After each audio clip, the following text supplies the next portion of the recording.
Boa noite, amados. Faz tempo, né? Eu nem sei quanto tempo. Eu sou muito ruim de datas. O Wilson é bom de data ou não? Mais ou menos. Homem não é bom de data, não. Mulher que fala assim, foi em tal época, porque naquela época fulana estava grávida, mas tem bastante tempo.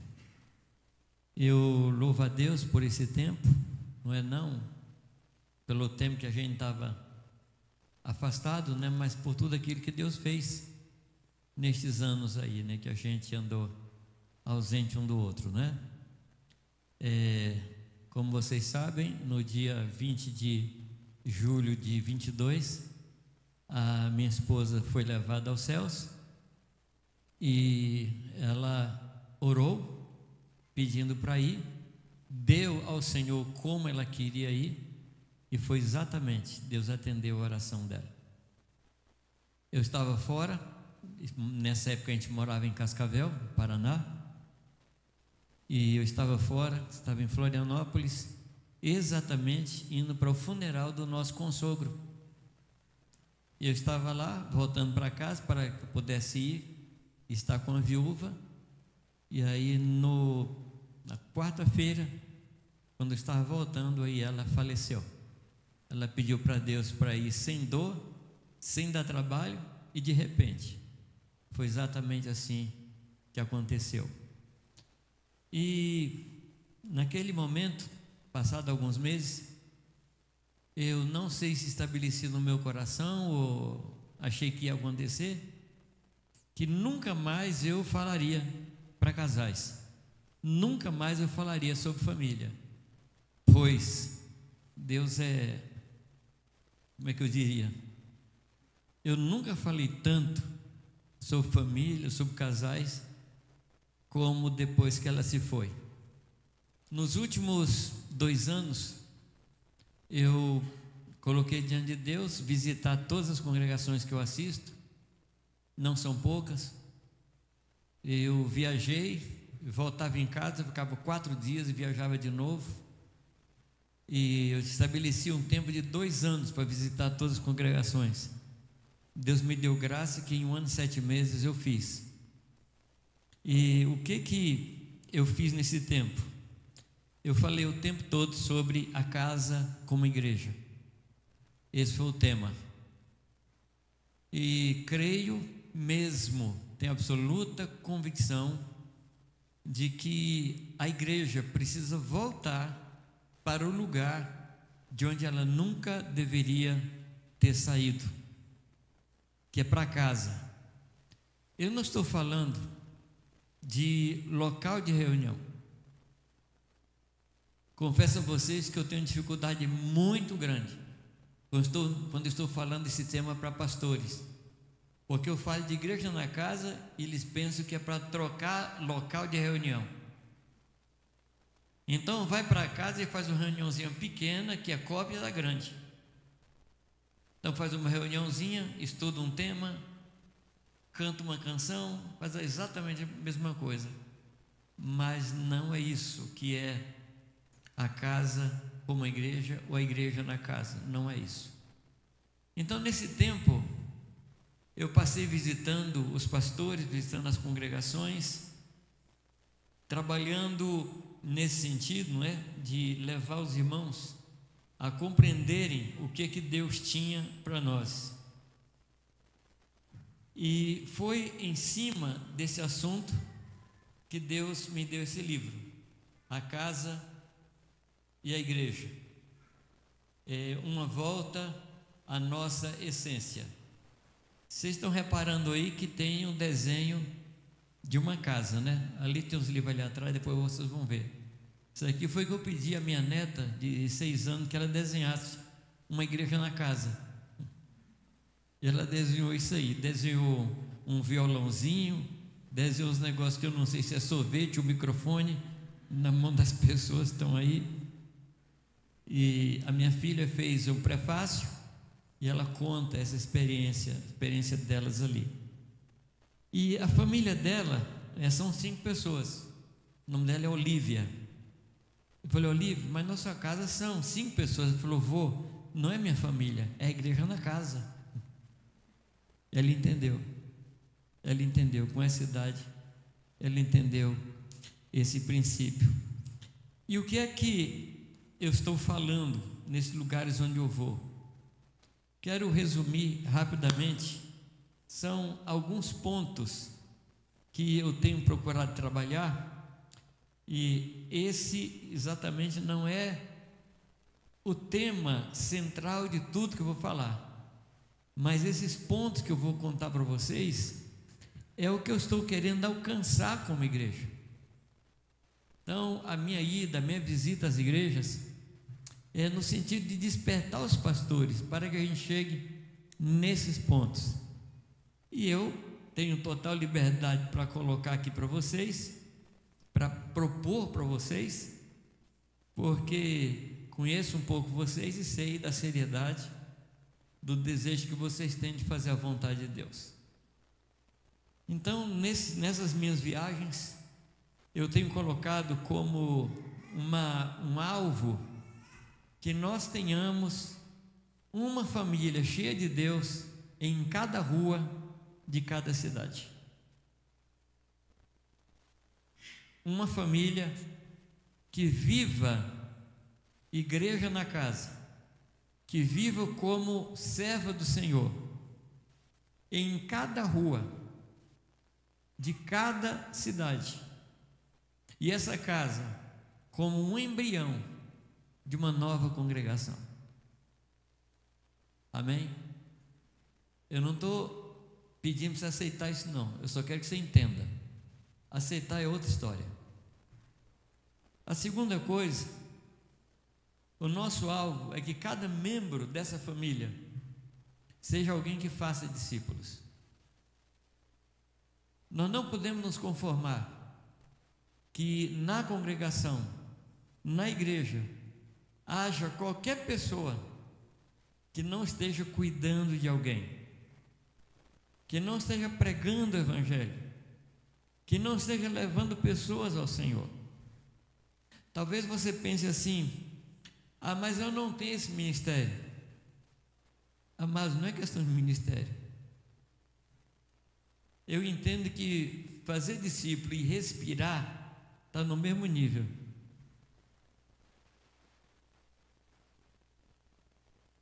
Me compreendeu ou não? Você está respirando, tá? Então faz discípulo. Comece fazendo discípulo.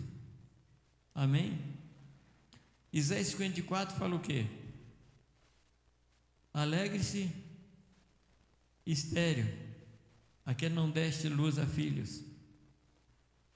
Agora, falar para uma pessoa estéril se alegrar, parece que é um pedido meio desumano, mas é o Senhor que está falando. Alegre-se, estéril. E por que se alegra? Porque vai ser mãe de muitos filhos. Por isso ela tem que alargar a tenda, estender as cordas, abrir o espaço, porque vai vir muitos filhos. Então, por esse texto aí, eu entendo que o mínimo que cada um de nós vai ter é um filho espiritual. Amém?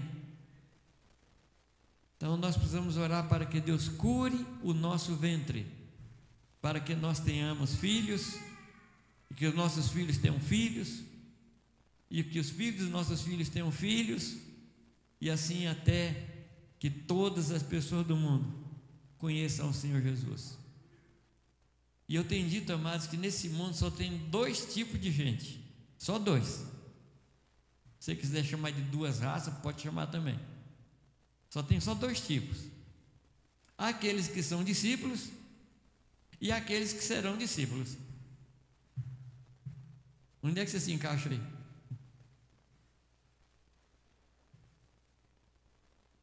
Vamos pregar o evangelho. É isso que Deus quer. Amém? Você é um voluntário, né? Claro que é. Você está aqui, ninguém lhe obrigou a vir, né? Você vê porque que é isso. Então, começa a fazer discípulos. Tempos atrás, eu fiz uma convocação lá em Jundiaí, Eu queria ter um tempo com todos que estavam fazendo discípulos no próximo domingo de manhã. Aí eu vi uma mocinha muito querida, mas muito querida mesmo, amo muito essa mocinha. E ela falou, me chama de tio. Falou: ô tio, você está discriminando. Porque você chamou para vir aqui só aqueles que estão fazendo discípulos? Eu falei: não. Você pode vir também. Ela falou: sim, mas eu não tenho discípulo. Então você tem uma semana para pregar o evangelho e ganhar alguém no domingo que você esteja aqui. Quer dizer, quem está discriminando? É ela, né? A terceira coisa, terceiro ponto, o meu trabalho é ajudar os pastores a trabalharem com os pais de família, para que cada pai de família seja um pastor, seja um profeta e seja um sacerdote. As mulheres têm fé nisso aí? Tudo bem, mas não cutuca não.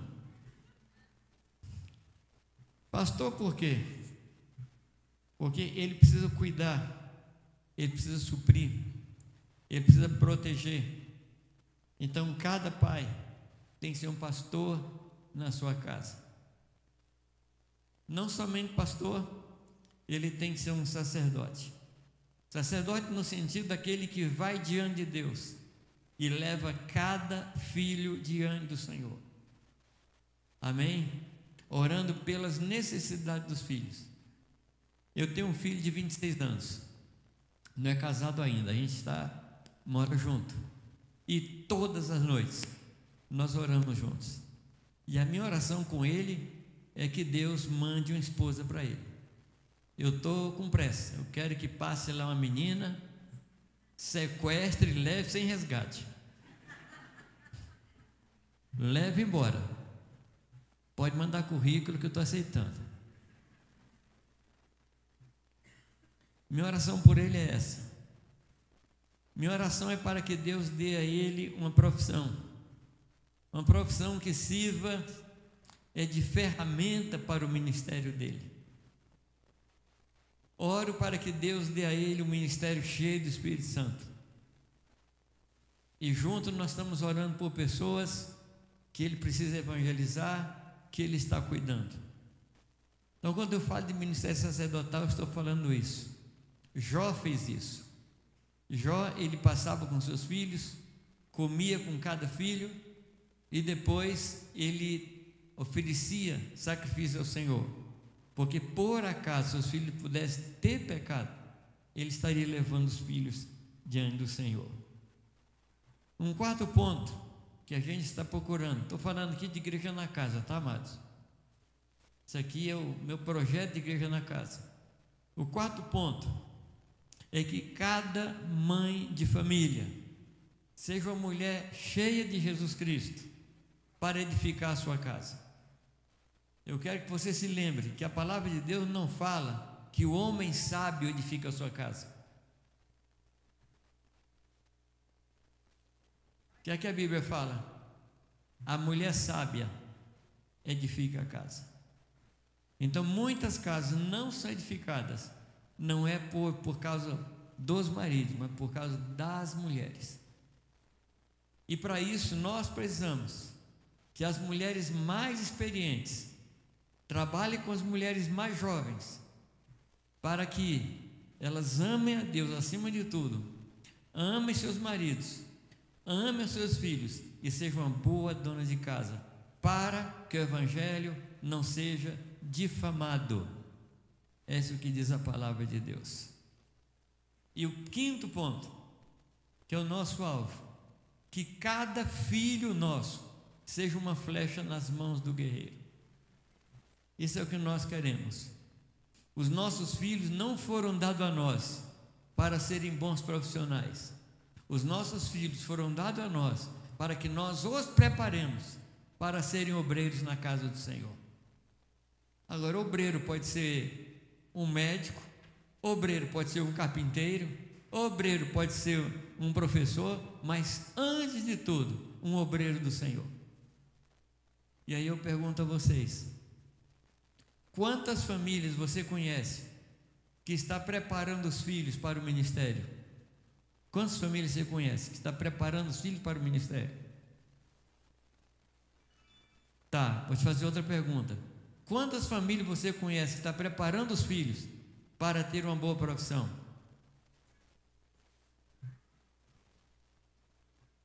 Me parece que tem alguma coisa fundamentalmente errada na nossa igreja, na igreja de Deus.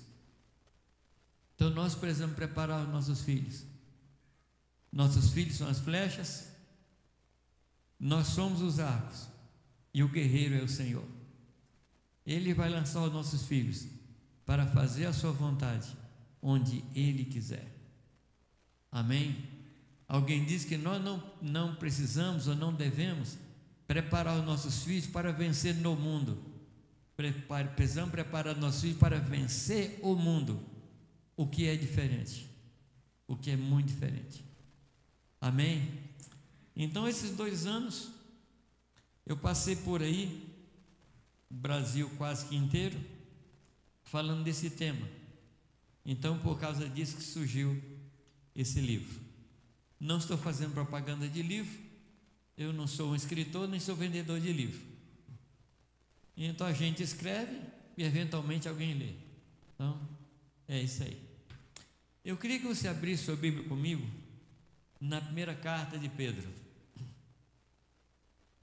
E eu gostaria de, nesta noite, e talvez amanhã cedo, a gente fazer assim dar uma sobrevoada nessa carta. Claro que eu não estou pretendendo aqui que a gente faça assim um estudo exegético. Não é isso não. Eu quero tomar alguns pontos básicos em cima do que eu gostaria de construir com vocês nesses 3 dias, em cima dessa ideia de igreja na casa. Antes de ler o texto que eu queria ler com vocês, eu quero lembrar vocês, a gente já falou sobre isso aqui, não há, e eu quero lembrar porque eu sou como Pedro, como Paulo, que gosta de lembrar as coisas que já foram ditas. Gosto de lembrar, porque é segurança para nós. Vai tirar. Tá bom. Não há na história da humanidade nenhum grande empreendimento que Deus tenha feito que não teve a família como instrumento, como causa, como ferramenta na sua mão. Você pode pegar desde a criação. Quando Deus cria o homem, a sua imagem e a sua semelhança, logo depois de haver criado o homem, ele dá uma nota negativa. Vocês se lembram ou não? Porque ele vem falando de notas positivas, lembra? E viu Deus que era bom, viu Deus que era bom, 3º dia não tem nenhum comentário, 4º dia viu Deus que era bom, cria o homem no 6º dia, viu Deus que era muito bom, aí depois ele fala assim, e não é bom.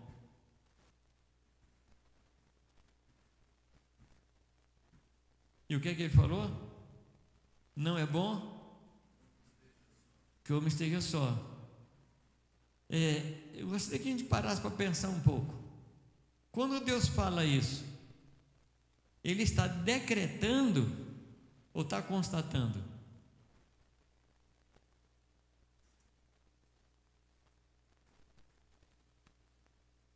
Gente, não é pergunta de retórica não, tá? Pode responder. Tá bom? Deus está decretando, ou usando a linguagem mais nossa aqui, está rogando praga?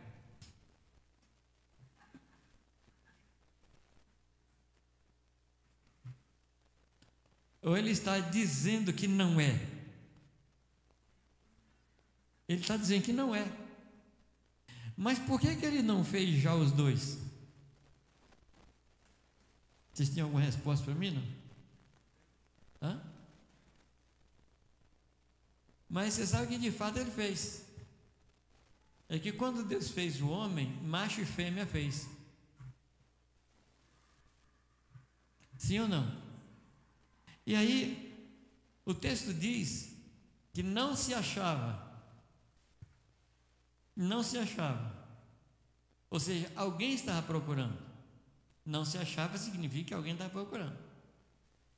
E eu tenho absoluta certeza que não era Deus que estava procurando. Quem estava procurando? Era o homem. E aí a gente entendeu que a gente recebeu uma carga genética muito forte, os homens, de não achar o que procura.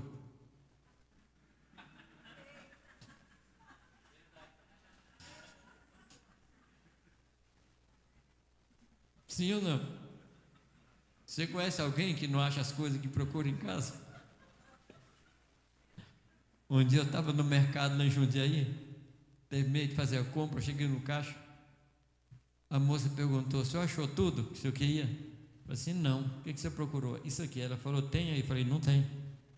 Ela falou: tem sim. Eu falei: não tem. Ele em tal Gonda. Eu falei: eu passei lá, não tem. Ela falou: vamos lá. Ela levantou do caixa, parou ali a venda e foi comigo. Parou lá, olhou: olha aqui, ó. Aí eu peguei, nós dois voltamos para o caixa. Ela falou: todo homem é igual. Eu falei: senhora, por favor, pare, nenhum comentário. Eu descobri quem a gente puxou. Questão de genética. Mas por que ele não achou? Eu tenho uma explicação científica sobre isso, tá? Não vem o caso agora. Mas por que ele não achou? Porque Eva estava dentro dele. Não estava fora. Mas de novo, né? Procurou no lugar errado, né?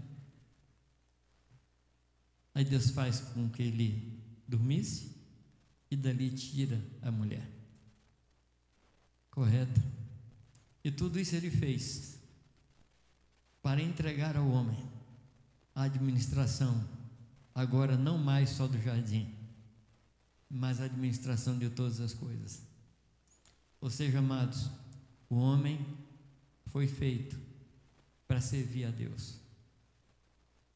O casal foi feito para servir a Deus. Aqui está, talvez, a maior causa de infelicidade, de divórcio nos casamentos. Porque o homem casa para ser feliz e não para servir a Deus. E quem casa para ser feliz nunca será feliz, porque busca felicidade em outra pessoa. E a nossa felicidade não está em pessoas. A nossa felicidade está no Senhor. O meu conselho para jovens é que não deve se casar enquanto sentir necessidade de casar, que o casamento não realiza. Quem nos realiza é o Senhor. Não são pessoas. E ai daquele que se casa com um carente, é fracasso na certa. E pior, quando dois carentes se casam. Alguém falou que quando dois carentes se casam é como duas pulgas sem cachorro.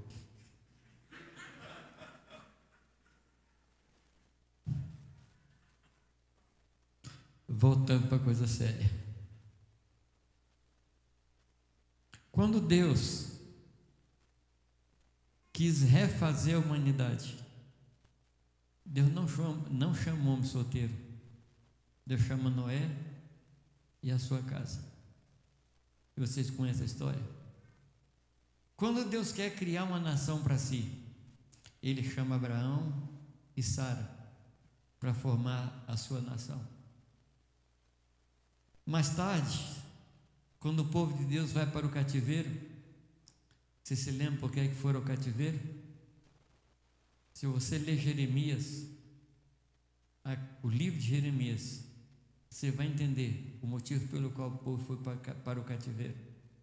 Mas especificamente nos capítulos 44, capítulo 45, mostra ali a razão básica. As famílias haviam se desviado do Senhor e começaram a queimar incenso à rainha dos céus. E Jeremias, durante 23 anos, de manhã até de noite, chama o povo a se arrepender e voltar para o Senhor. E quando ele chama a atenção do povo, as mulheres tomam a frente e enfrentam a Jeremias. E diz assim: quanto ao que você está falando, Jeremias, nós não vamos deixar de queimar incenso à rainha dos céus. Porque quando nós estávamos queimando incenso ao Deus dos céus, faltou-nos pão em casa. Mas quando começamos a queimar incenso à rainha dos céus, nunca nos faltou pão. E aí elas falam assim: por acaso os nossos maridos não estão conosco? Daí o povo vai para o cativeiro. Eu nem citei, mas o primeiro crime da história, onde é que ocorreu, amados? Entre dois irmãos. E você se lembra o motivo? O culto, perseguição religiosa. A primeira perseguição religiosa da história, o irmão matando o outro. Mas vamos voltar para Jeremias. O povo vai para o cativeiro, e lá no cativeiro Deus levanta um homem, especificamente um homem, Neemias, e ele volta para Jerusalém, e ele chama o povo para reconstruir aquela cidade. Os capítulos 3 e 4 de Neemias mostra como Neemias fez. Ele chamou os homens, e cada homem edificou defronte da sua porta. Esse foi o padrão. E numa das vezes que Neemias chama os homens, ele diz assim: olha, pelejai por vossas casas, pelejai por vossas mulheres, pelejai por vossos filhos e vossas filhas. E cada um construiu defronte da sua casa, e os muros foram restaurados de forma tremendamente milagrosa. Amados, a obra que está diante de nós não é uma obra pequena. A igreja foi muito estragada. A igreja entrou em cativeiros espirituais. Então não é uma obra pequena, não é uma obra de alguns dias. É uma obra que exige uma entrega total da nossa vida. Mas, amados, aquele que está conosco, ele faz milagres. Queria só lembrar vocês, os muros de Jerusalém não era alguma coisa pequena. Quando a gente pensa em muro, a gente pensa em uma edificação de 2, 3 metros de altura, 15, 20 centímetros de largura e 100, 200, 400 metros. Mas ali era um muro de mais ou menos 4 quilômetros, de uma altura média de 6 metros, uma espessura média de 2 a 4 metros. As pedras chegavam a mais de 150 quilos uma pedra. E em quanto tempo aquele povo restaurou aqueles muros? 52 dias. Porque as famílias se dedicaram. Amados, eu creio numa restauração da igreja. E eu creio numa igreja cheia de Jesus, que vai trazer a glória de Deus para essa terra, a partir das nossas casas. Você crê nisso? Não. Ah, mas a obra é maior que a nossa força. Mas isso a gente já sabe. E a gente nem precisa falar para Deus que a gente é incapaz. Ele sabe. Mas quando nós nos dispusermos com a nossa casa a fazer a obra de Deus, Deus vai nos usar. Amém? Deus vai nos usar, porque Deus está conosco. E uma coisa interessante desse livro é que você vai encontrar ali perfumistas, comerciantes, escrivães. Você vai encontrar as mais diversas profissões. A única profissão que você não vai encontrar na restauração dos muros é pedreiro. É a única profissão que não tem. Por que será, hein? Sem nenhum demérito aos pedreiros. É que Deus não queria plaquinhas de ninguém postas no muro. Que se houvesse um pedreiro, certamente colocaria a plaquinha lá: foi eu que fiz, foi eu que orientei, foi eu que ajudei, foi eu que ajudei as pessoas a construir. Não, amado Deus, nesse lugar, Deus estava trabalhando com um padrão que Ele tem. Deus de novo estava trabalhando segundo um critério que Ele tem, que é usar quem não é, quem não pode, quem não consegue, para fazer o que Ele quer. E é aí que nós nos encaixamos. Amém, amados? Nós não podemos, nós não conseguimos, nós não temos capacidade. Tudo isso vem do Senhor. Ele vai usar os que não são para fazer existir aquilo que Ele deseja. Amém, amados? Precisaria tomar um tempo mais largo aqui para caminhar com vocês no Antigo Testamento, mas eu queria chegar no final do Antigo Testamento. Qual é o último versículo do Antigo Testamento?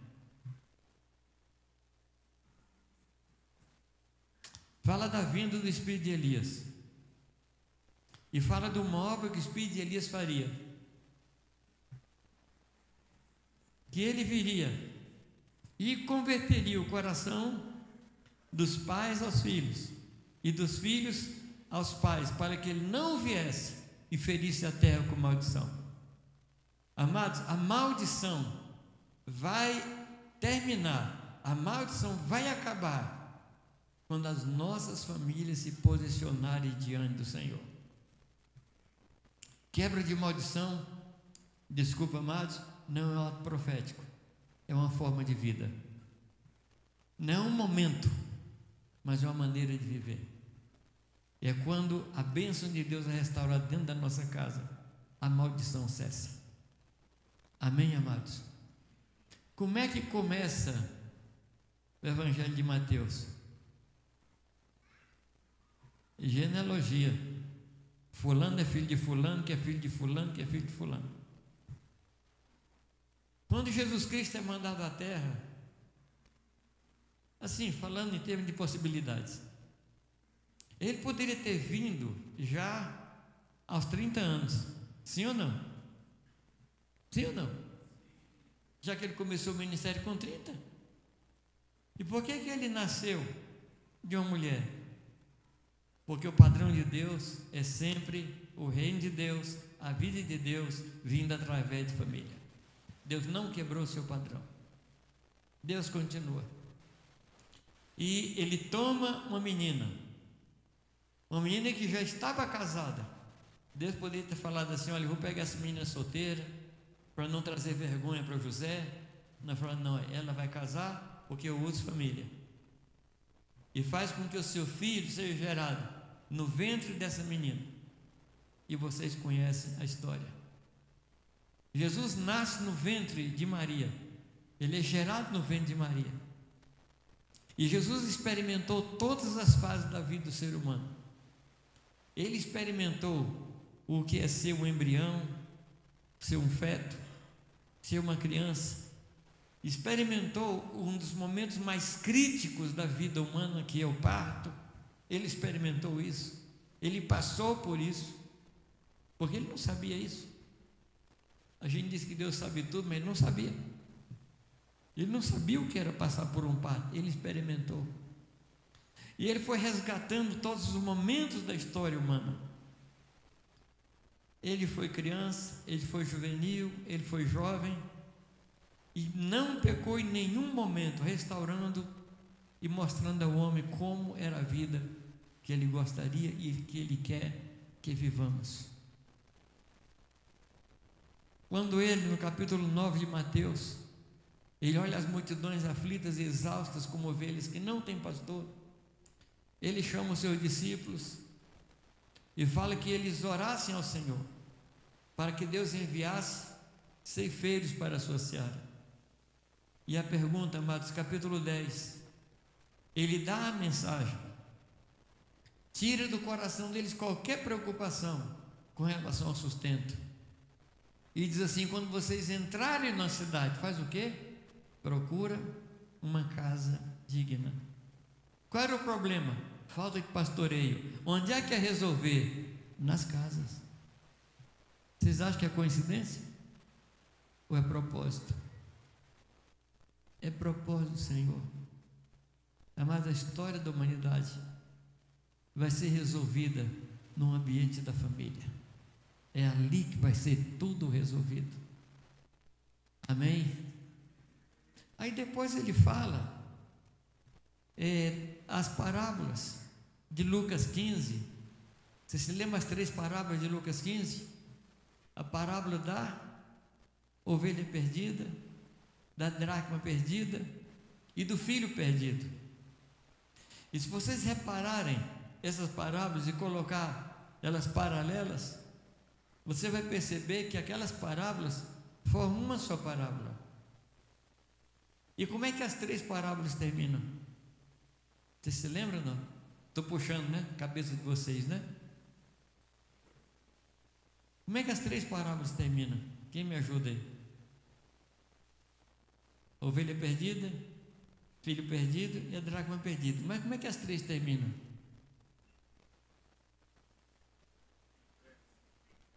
Festa para quem? Para os vizinhos.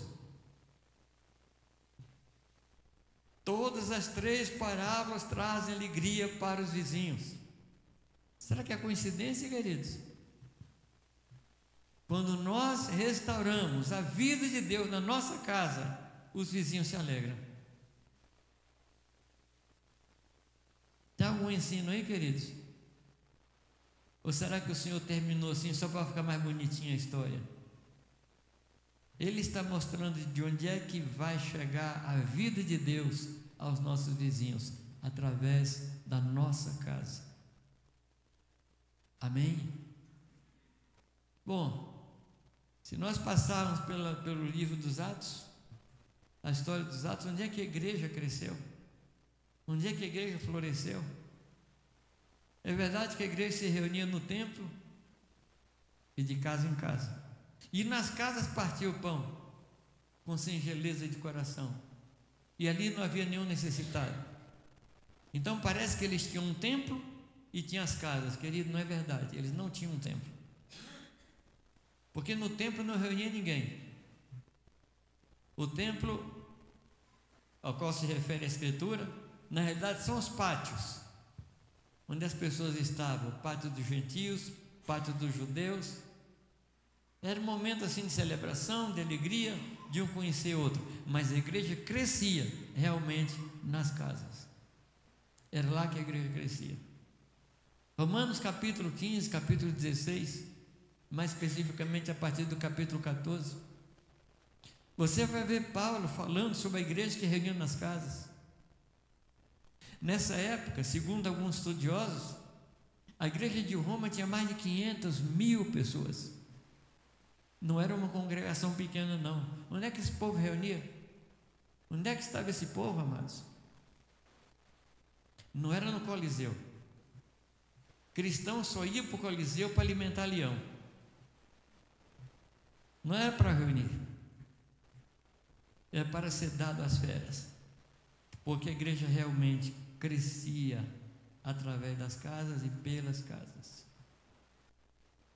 Eu não vou ter tempo aqui para continuar, mas eu queria chamar a sua atenção. Como é que termina Apocalipse?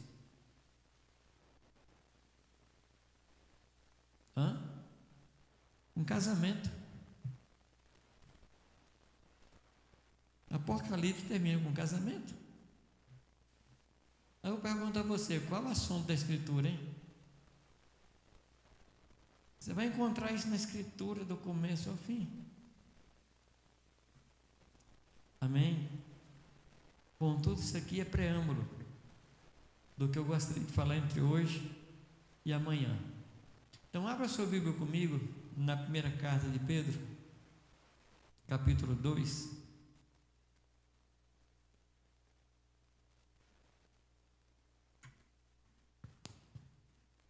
Os irmãos que me conhecem há mais tempo sabem que tem total liberdade de, não entendendo alguma coisa, levantar a mão e falar: Jamei, fala de novo isso aí que eu não entendi. Tá bom? Eu não sou da linha conteudista, não. Eu gosto que as pessoas entendam o que eu estou falando. Então não tem compromisso de dar todo o conteúdo. O meu compromisso é falar de tal maneira que os irmãos possam me compreender. O que é que diz o versículo 9 do capítulo 2?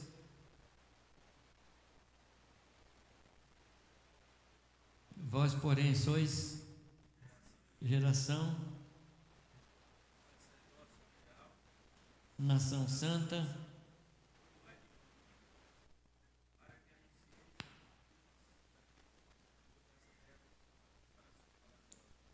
você percebe nesse versículo aqui que Pedro dá o que nós somos e o nosso trabalho.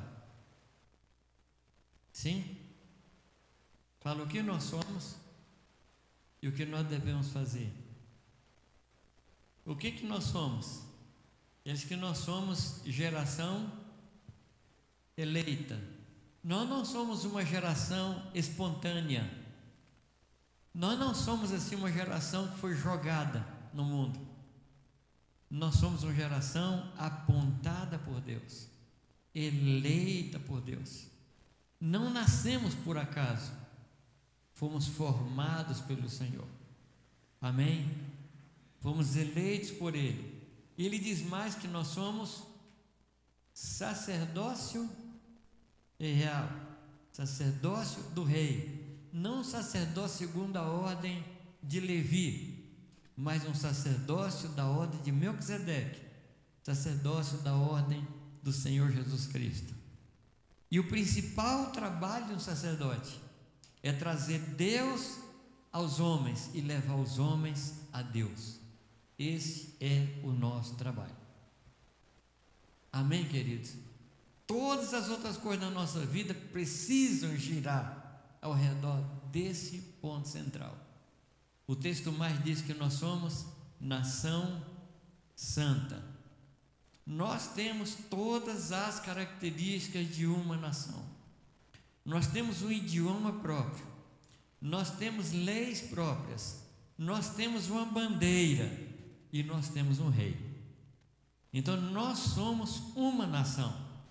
E qual a nação? Nós somos nação santa. Isso aqui é muito importante que a gente entenda essa verdade. Nós não somos brasileiros. Nós estamos no Brasil. Tem diferença? Nós estamos aqui. Logo depois nós vamos ver por que é que nós estamos aqui. Mas nós somos a nação santa. Santo no sentido de que nós fomos separados para uma missão, separados para um trabalho. A nação santa. Qual a próxima coisa que diz? Povo adquirido. Em outra versão fala povo de propriedade. O que significa povo de propriedade exclusiva? Que Deus é o único dono e não tem sócio. Nem você é sócio dele. Ele é dono total nosso. Quando eu estou pregando o evangelho para alguém, eu digo assim: você ama a justiça? Você preza pela justiça? Então você deve praticar o ato de maior justiça da sua vida, que é se devolver para o Senhor. Quando o homem vive a sua própria vida, ele comete um crime. Qual é o nome desse crime? Crime de apropriação indébita. Ele usa o que não é seu para o seu próprio proveito. E nós não temos direito, porque nós somos um povo de propriedade exclusiva de Deus. Eu trabalhei um tempo com os cadetes da Força Aérea, e eles diziam que o cadete, o estatuto dos cadetes tem 2 artigos só. Primeiro artigo: o cadete não tem nenhum direito. Segundo artigo, revoga-se toda disposição em contrário. É o nosso estatuto. É o nosso estatuto. Deus nos fez e Deus nos comprou. Temos algum direito, amados? Quanta crise, quando a gente procura fazer a nossa própria vontade, nós não temos direito. Mas tudo isso com um propósito. Qual é o propósito, queridos? Proclamarmos as virtudes daquele que nos chamou das trevas para a sua maravilhosa luz. Aí está, amados. Esse é o nosso destino. Isso é o que Deus tem para cada um de nós. Esse versículo fala o que nós somos e o nosso papel. E nós não podemos fugir disso. Jesus Cristo morreu na cruz para que nós pudéssemos cumprir isso aqui. Amém? Essa carta de Pedro tem verdades tremendas. E estudando essa carta, a conclusão que eu cheguei, que esse versículo aqui, eu entendo que é o versículo central de toda a carta, porque se refere ao que nós somos e fala do que nós devemos fazer, o nosso chamado. Mas deixa eu só lembrar a vocês uma coisa, que Ele nos chamou para proclamarmos as virtudes. Nesse texto aqui, Ele não está falando para a gente proclamar as obras.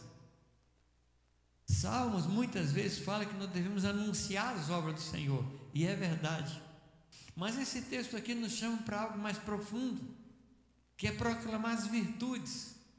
O que são as virtudes? São as características de alguém. É aquilo que fala do que é a pessoa. Agora, para eu falar da virtude de alguém, eu preciso conviver com essa pessoa. Eu preciso estar junto dela para saber quem ela é. É mais do que falar das obras. É falar de quem Deus é. Amém? Você sabe quem Deus é, não? Deus tem se revelado a você? Então fala disso às pessoas. Conta para as pessoas quem Deus é. Amém? Muito bem. Então, segundo que eu compreendo, queridos, esse versículo 9, ele é o centro da carta. Mas aí, eu queria voltar com você lá para o capítulo 1, o versículo 1. Esta carta, mais a carta aos Hebreus, mais a segunda carta de Pedro, junto com a carta de Tiago, essas 4 cartas, elas são escritas para o mesmo destinatário. Essas 4 cartas, Hebreus, Tiago e as 2 cartas de Pedro.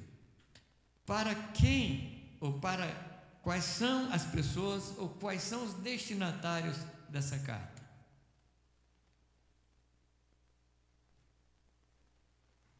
Capítulo 1, versículo 1, o que é que diz aí?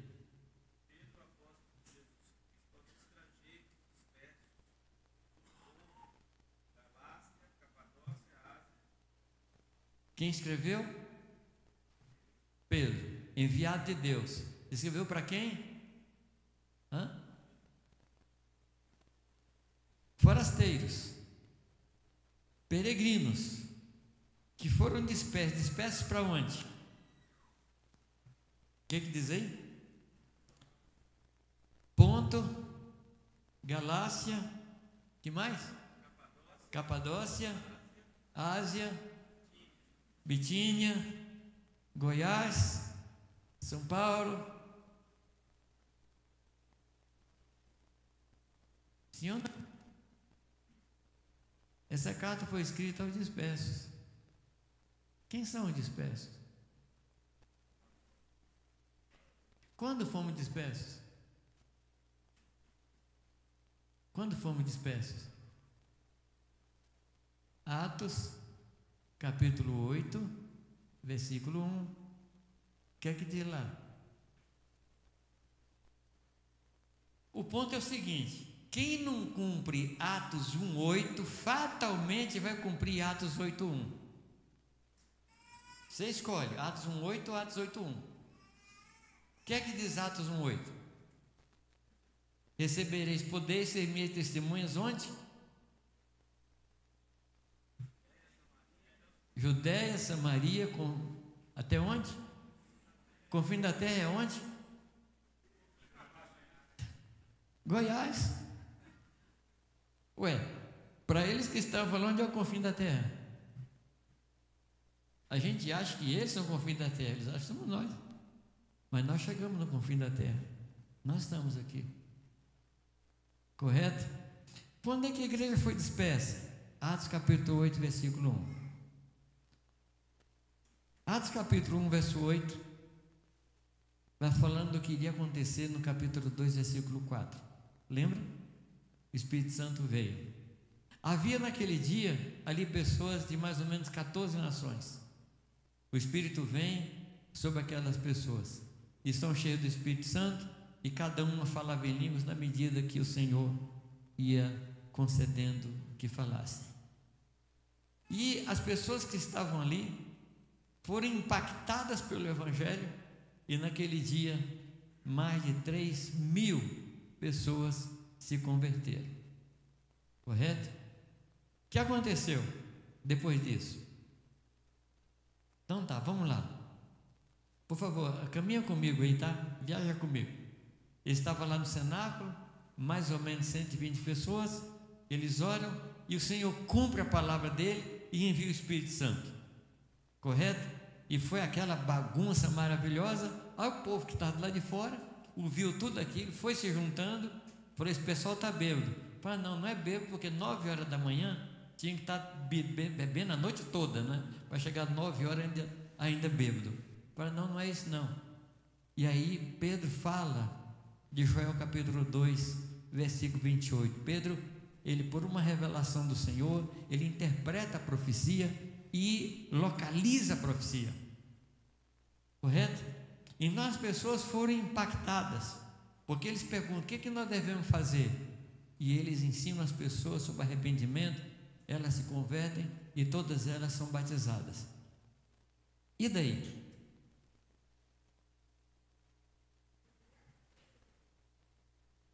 Eu vou te dar mais uma dica.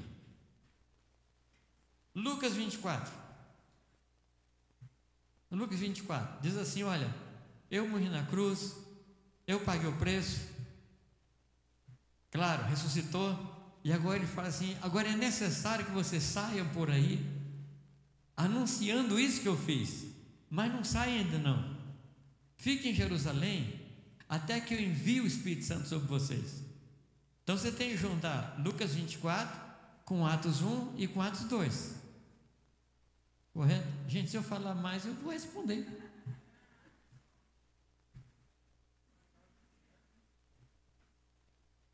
Então vamos lá. O Espírito Santo é derramado. Pessoas são convertidas. E agora? Onde? E eles foram? Não. Passou-se 1 mês, 2 meses, 1 ano, 5 anos, 6 anos, 7 anos.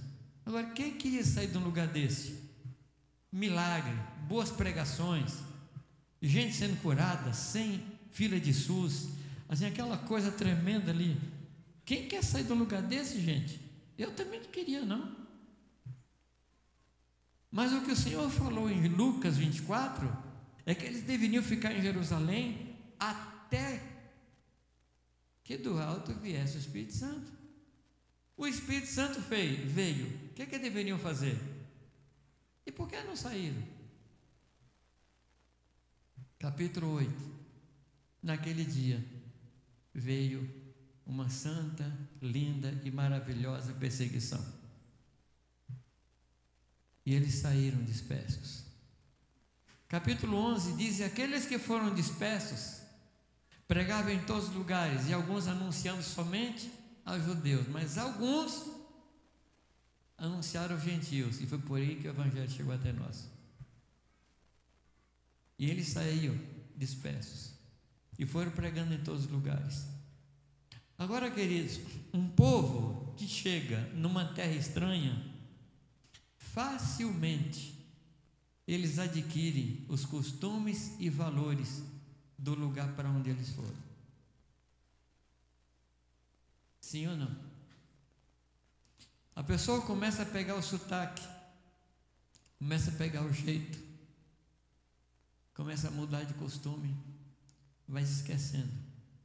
Essas 4 cartas foram escritas para lembrar o povo quem o povo era, como deveria viver e não deveria esquecer o projeto de Deus para as suas vidas.